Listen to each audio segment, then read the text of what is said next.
everyone, and welcome back to another video. Today I thought it would be fun to do a what is on my desk tour. Welcome to my office. If you haven't seen this space before, it's probably because since the last time I was actively on YouTube and now I have completely moved rooms in our house, and I've also completely remodeled and redecorated this room. So let me explain. If you were watching my videos around 2023 and 2024, if I posted videos in 2024, I can't quite remember. But back in 2023 was when I had kind of stepped away from YouTube because we moved across the country and life got really insane and hectic and crazy, and it was almost impossible for me to keep up. And we had just moved into a house in the Midwest with a basement. And at the time, there was this one weird, long, skinny room in the basement that is probably just like a glorified utility room, to be honest.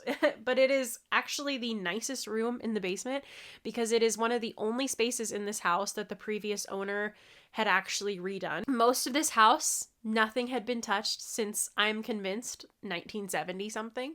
Like, it was all wood paneling, original kitchen, original linoleum flooring, just very, very old. And we were crazy and bought it and moved into it because we thought we can make this into our dream house. And we have.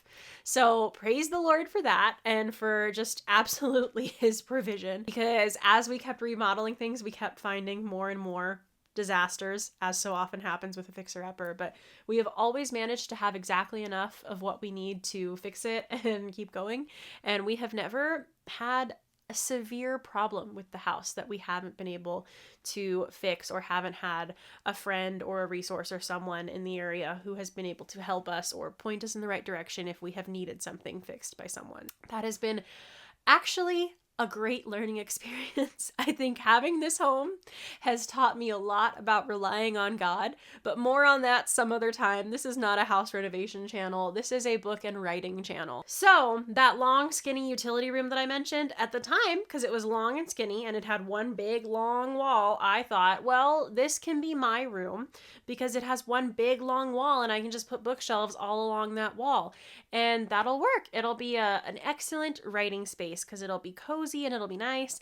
And it'll be in the basement, so it'll be quiet. And yeah, I'll be able to focus really easily. Well, the problem with that was all fine and good in theory. And then this was actually my husband's office. So he was up here. I'm sitting in front of a big window. It's beautiful, natural light, lovely views of the forest outside. But this was his room upstairs. And in the grand configuration of our house, I probably won't give you a whole house tour, but this is pretty close to like the front door. If the doorbell rang, and I needed to go get it, I could just go out this hall and get to the front door really easily, see what was going on. The basement room that I was in was obviously back of the house, down some stairs, all the way across to the opposite end of the basement from the stairwell, and very much just felt like being down in a deep, dark, windowless hole in the house. What was a good idea in theory, I quickly realized in practice was very much not my cup of tea. And I would very rarely actually spend time in my office and write in my office and work. It was more of a storage room for all of my office-y equipment than it was an office that I actually used, because it was in the basement, because it was so far away, because it didn't have a window. And I have since discovered my mood is greatly improved by the presence of an excellently sized window. And when I was down there, especially if my husband was out and I was the only one in the house, I felt like terrified because it was so soundproof that I was like, literally anyone could walk into the house right now and I wouldn't know because I'm just down here in the deepest, darkest pit of our basement with no windows and no doors. There were doors, but it felt like there were no windows and no doors.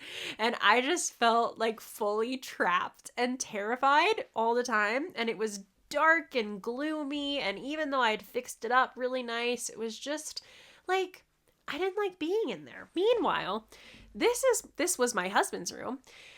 For his office, and he often found, he's a techie guy, he often found that because this glorious window, he wouldn't spend as much time up here because there was a glare, and he did not appreciate the glare and would always have like big, thick blinds pulled down and them all the way close so that he could work with his computer without having any glare. And so he would always keep the curtains drawn and the room was super dark because the light was too bright for him. And one day we were both talking about how he wished that he had more like space to spread out and have like a couch, because he has a desk in his office, but primarily he has also a couch because he likes to work from a couch, like with a laptop. And so this room, because it's more of a square and the basement room is long and skinny, he was like, it would be nice to have a wider space to be able to have more sit down space. And it would also be nice if I didn't always have the glare coming in off of the window. And I was talking about how, yeah, I wasn't really sure about where my office was either, because there was no natural light and it was so like far away from the main house. And he was like, yeah, and my office is so close to like the front of the house that I'm always hearing the street noise and it's very distracting and difficult to focus. And, you know, it would just be nicer to be more in like a quiet, soundproof area. Meanwhile, I'm like, I would love to open a window and get to hear birds. Like, I do that all the time. Every time I'm writing, I write with my desk right in front of the window and I open up the window and just listen to the forest. And we were both just kind of talking about what we didn't like about our room in our house. And at one point we were both just like, why did we, when we moved into this house, why did we make that room your room and this room my room? And why have we never, like, we can just switch them. And we both kind of looked at each other and we were like, we could switch rooms? Like, it had never occurred to us before.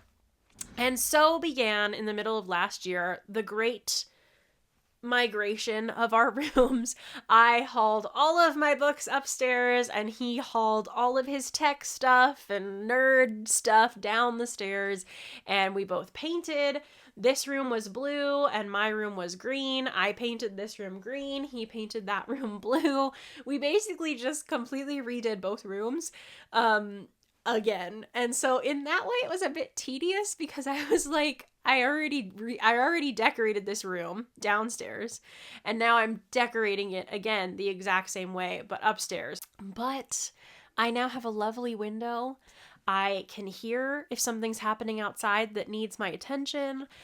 I'm centrally located in the house, so I can get to the kitchen easily. I can get to the living room easily. It's just a much better setup for me. And my husband likes his setup because it's quiet and super far away and super soundproof, and everything that was a nightmare to me is his dream. So this is an explanation of this room and this background. When I moved up here, he wanted to keep my bookcases. I originally, as you may know, had white bookcases. He wanted to keep those downstairs, and I agreed, since we had kind of built them into the wall at that point and it would be hard to remove them. Plus, I had been wanting beautiful dark wood bookcases for the longest time, because to me there's just something so fundamentally library-esque about a dark wood bookcase with plants on it. I know that that's not everyone's cup of tea. I always get a kick out of seeing people's reading room reveals, because they're usually like light and bright and pastel with the white bookcases, and here I am like, give me the darkest wood possible, paint the wall a moody green color, and fill it with so many vintage trinkets. That is my vibe. I thought it would be fun to do a what is on my desk tour. So I will cut between me talking and some B-roll footage of the desk. But essentially, this is a dark wood desk that matches the dark wood of my bookcases, and also the dark wood, which happens to be like the window trim and the door trim in this room. And the trim is also original to the house. We have not changed the doors or the trim at this time, because that would be a huge project. Also, the windows are all dark wood up here, and replacing windows is expensive, and we already had to do that for the basement windows, because part of our basement does have windows, just not the part that I was in, and we had to replace some of those for myriad of reasons, but that was expensive, and I am not about to replace our windows on the main floor of the house, because they're good, they work, they're functional, and they're beautiful. And yeah, I might have preferred like a white window frame window trim, but the wood is very classic, and I'm learning to love the classic vintage elements of this home. On my desk, I have a couple of things, but I'll start with the desktop. The first thing on the desk on the left is this beautiful green glass lamp. I love this lamp. You'll notice actually all the lights in here are green. So on the ceiling, I have a green lampshade for the ceiling light that is beautiful. On my desk, I actually have two lamps. One is a green banker's lamp, and the other is that beautiful green, like stained glass mosaic kind of lamp that looks beautiful off. But when you turn it on, oh my goodness.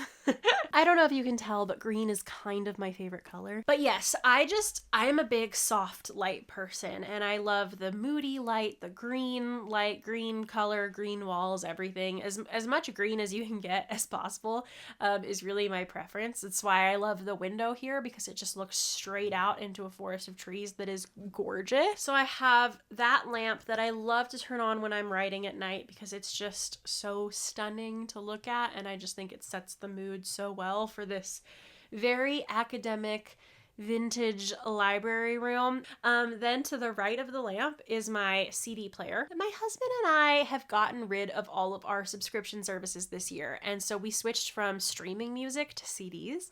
That has been excellent, and so I have a little CD player so that I can listen to music while I write. And then to the right of that is my computer. The computer was a gift from my husband. He bought it for me as a birthday present last year. The computer itself is on a riser, and in that riser I have a few things, so I'll do a little bit of a show and tell for you. I have this lovely daily planner. It is from Barnes & Noble, I think, but it's basically you just tear off the sheets and each day you can write like a to-do list for yourself. Really helpful. I also keep a green thesaurus on my desk because you just always need a good thesaurus. And then something else that's on my desk that I won't show you because it has all of my secret notes in it, but it is a pad folio, a leather folio. I actually, when I'm coming up with ideas and brainstorming, I write, like type on my computer. But for brainstorming, I love a yellow paper legal pad.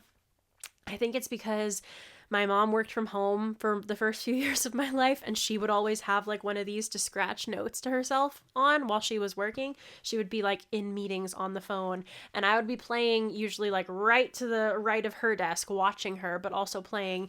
And she would have like a legal, legal notepad, and she would just be writing on it. And like she would always like stick a pen in her hair or have the pen held like in her mouth between writing notes. And I just thought that was so cool. And I think that may have imprinted on my brain at a young age because now I too think best with a classic legal notepad. So that is how I brainstorm and come up with ideas, is on paper in one of those notepads, and then I type on my computer. So that's what I have under the riser, is just my padfolio of notes, my thesaurus, and then my daily planner. Oh, I almost forgot. I also have this for keeping time if I want to do writing sprints. It is a green sand glass. Most of the things on here are going to be green. Next, I have just the stereotypical binder clips, paper clips, scissors, pens, tape dispenser, nothing fancy, and a small stand for my phone, or like a docking station for my phone, I guess. So that is the desktop. I almost forgot. I have the world's most beautiful keyboard. I have a few keyboards that I rotate between, because some are easier to type on than others, and some I'm faster at, and sometimes it just helps, but I'm a bit of a keyboard collector. I collect keyboards. I am a connoisseur of keys. It also has a matching mouse, and those are both green as well. But that's the desktop for you. Now let's get into the drawers. So you'll be able to see my desk has on the left a cupboard, a narrow drawer, one big long drawer across the middle, and then 3 more drawers on the right side. So in that cupboard, it's really not that interesting, but that is where I keep my external hard drives for my computer. So all of my data storage is going to be in that cupboard. In the next drawer, I have such random things. It is mostly like stickers that I have had made for my book releases, business cards of mine, and a couple of random odds and ends, like spare, what are these called? Book plates that I can sign and send to people, and then also like bookmarks for my different books. So all of my, I guess my branding kind of stuff is in that left side drawer. The center drawer, the drawer I open the most, it has my blue light blocking glasses for when I'm spending a lot of time writing. All of my CDs are in here that I write frequently with. And then a couple of other kind of, I guess, niche things would just be like this little gold mirror and then this gold pop-out hairbrush. And that is specifically for if I'm going to be filming or if I have to FaceTime someone or do like a Zoom meeting. I keep those things right here so that I can just really quickly freshen up. And then I just have like a couple of extra pens, some pencil sharpeners, a stamp, like very, very standard, not interesting things. I apologize if you can hear my dog. She is complaining that I'm still talking to you. And then on those drawers on the other side, on the right, I have extra tape, extra tech cords in the top drawer, spare staples for the stapler that I misplaced. In the drawer below that is so many notepads of all different sizes and shapes. And then in the very, very bottom of that, I have just a few writing gloves from Story Arts. I get given a lot of these for Christmas. So just to be clear, that was my dog if you just saw the door open. I don't buy all of these for myself. A lot of these are Christmas gifts. So thank you to people who buy me writing gloves for Christmas. But I have Wizard of Oz ones. This is the Secret Garden ones. I'll just show you a few because you don't need to see all of them. But the Lady of Shalott, Anne of Green Gables, of course, because those are probably my favorite. Pride and Prejudice is one of these. No, this is Narnia. Okay, the Chronicles of Narnia. And then are these ones? Little Women, Little House on the Prairie, Nancy Drew. These ones are the ones that have the lyrics to Because He Lives on them. And then I also have the Romans ones. And yeah, that's where I keep all of those because my hands get cold all the time. Every time I'm writing, my hands just turn into ice cubes. So I pretty much have to wear writing gloves all of the time. And that is literally everything that is on my desk. So I hope you enjoyed this video and this little desk tour and that it was interesting to you. Thank you so much for watching. Don't forget to check out the links in the description below for my social media, Instagram, but also where you can buy the books that I have written at this very desk. My name is Jenna Van Mourik and I read and write biblical fiction, and I will see you all in my next video. Bye!